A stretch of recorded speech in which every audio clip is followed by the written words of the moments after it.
Assalamualaikum warahmatullahi wabarakatuh. Selamat belajar kembali dengan kami di Tautan Belajar. Baik teman-teman, kali ini kita mulai dengan topik yang baru, dengan teks yang baru, yaitu teks eksposisi. Sebagai permulaan, di dalam teks eksposisi kita akan mengenal yang namanya fakta dan opini. Untuk dapat memahami isi dari teks eksposisi, untuk dapat memahami permasalahan-permasalahan yang ada di dalam teks eksposisi, maka kita perlu memahami fakta dan opini. Baik, kita akan mulai belajar, kita pahami satu persatu.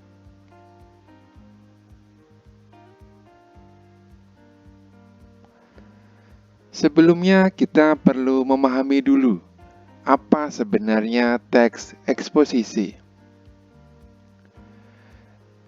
Menurut Kamus Besar Bahasa Indonesia, eksposisi adalah uraian, paparan yang bertujuan untuk menjelaskan maksud dan tujuan. Nah, biasanya disampaikan dalam bentuk karangan atau teks. Berikutnya, eksposisi merupakan genre teks yang berisi gagasan yang bertujuan agar orang lain memahami pendapat yang disampaikan oleh penulis. Jadi nanti di dalam eksposisi akan banyak gagasan yang disampaikan oleh penulis dengan tujuan pembaca diharapkan dapat memahami gagasan penulis tersebut. Gagasan tersebut disampaikan oleh penulis atau pembicara berdasarkan sudut pandang tertentu. Nah, disinilah letak di mana kita harus memahami fakta dan opini. Karena gagasan yang disampaikan berupa opini, tetapi opini yang baik nanti harus didasarkan pada fakta atau data. Untuk menguatkan gagasan yang disampaikan, penulis atau pembicara harus menyertakan alasan-alasan yang logis. Nah, alasan yang logis ini biasanya didasarkan pada data atau fakta. Sehingga di dalam menyampaikan gagasan, gagasan itu dapat dipertanggungjawabkan. Jadi tidak sebatas opini pribadi yang sangat subjektif.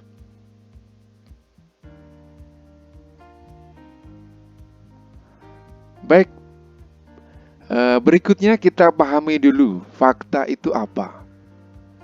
Fakta adalah keadaan atau peristiwa yang merupakan kenyataan, sesuatu yang benar-benar terjadi. Nah, ini yang perlu digarisbawahi oleh teman-teman. Bahwa fakta harus sesuatu yang sudah terjadi dan benar-benar terjadi.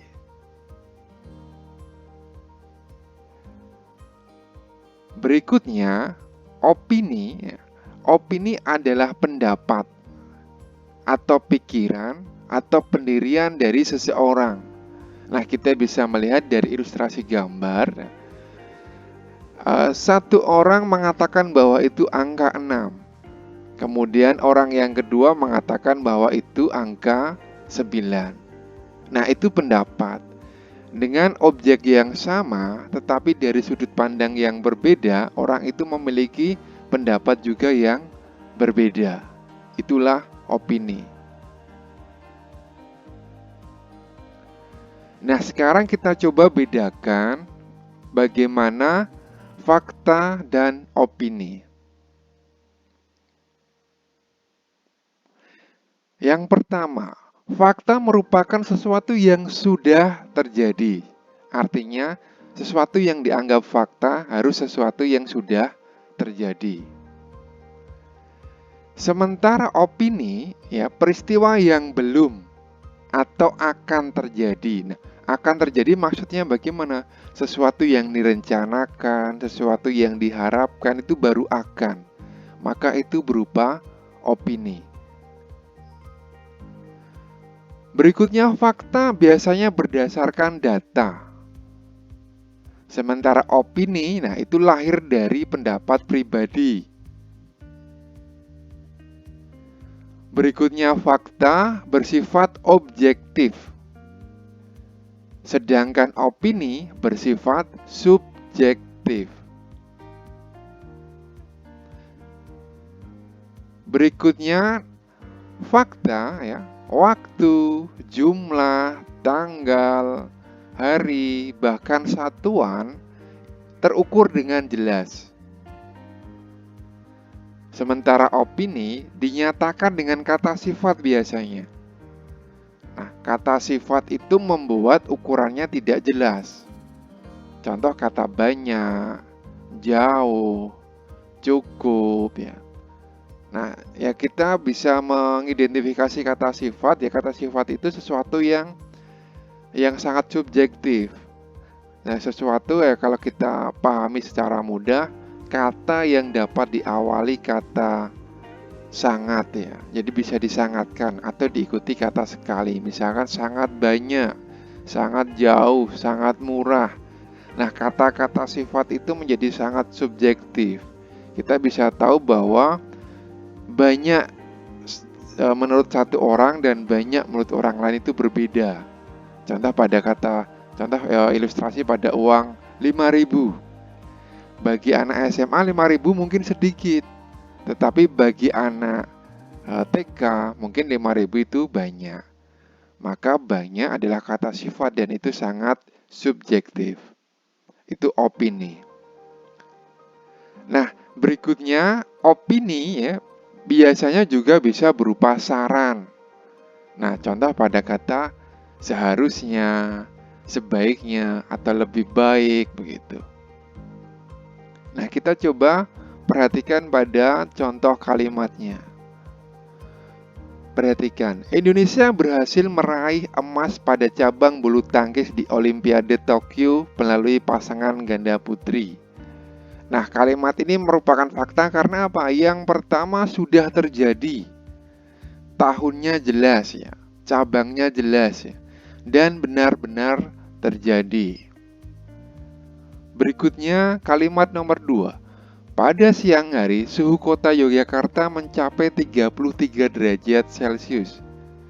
Kalimat ini berupa fakta karena ukurannya jelas 33 derajat Celcius dan kotanya jelas Yogyakarta.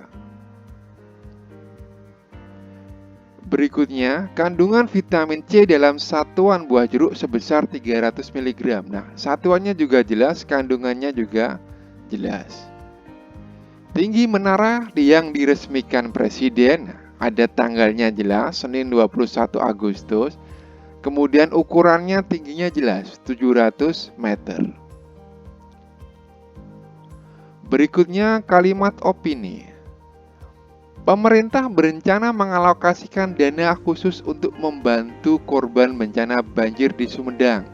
Ingat, berencana artinya kalimat ini atau peristiwa ini belum terjadi, berarti opini karena belum terjadi. Evakuasi akan dilakukan, berarti belum terjadi ya. Berikutnya yang ketiga, dengan hasil panen tersebut petani masih merasa. Nah, masih merasa ini opini. Yang nomor 4, bantuan itu diharapkan. Nah, kalau diharapkan berarti sesuatu yang belum terjadi. Yang terakhir, pemerintah sebaiknya, nah kata sebaiknya ini berupa saran. Artinya sesuatu yang sebaiknya dilakukan ini saran, ini opini. Karena saran orang lain dan orang yang lain juga, satu orang dengan orang yang lain bisa saja berbeda. Baik, terima kasih. Itu sedikit penjelasan mengenai fakta dan opini di dalam teks eksposisi. Tentu di dalam mampu mengidentifikasi isi dan masalah, kita harus memahami fakta dan opini. Baik, demikian sedikit penjelasan yang dapat saya sampaikan. Semoga bermanfaat. Sampai jumpa, tetap sehat, tetap semangat. Jangan lupa like dan subscribe channel ini. Terima kasih.